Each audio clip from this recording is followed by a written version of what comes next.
เซียวเป็นหยังท่านน่ะแสบตาลิ้นคอมมืดบ้าวะมัวขนาดตัวนี้โตคือบ่เป็นตัดเป็นตามาใส่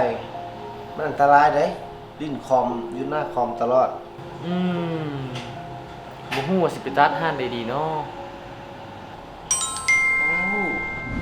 ถ้าท่านผู้ยังมีปัญหาแบบนี้ พาคนที่ท่านหักไปตัดแว่นตาอยู่ห้านแว่นตาโลโฮที่ศูนย์แว่นตาครบวงจร มีการมาเทคสายตา และอุปกรณ์แว่นตา ด้วยเครื่องมือที่ทันสมัย ใส่ใจคุณภาพ และได้มาตรฐาน ยังจำหน่ายแว่นตา เลนส์ตาให้ท่านได้เลือกอีกหลากหลายบ่ว่าจะเป็นเลแบนโบลอนกีฬาโรดพร้อมเปลี่ยนแปลงแว่นตาฟรี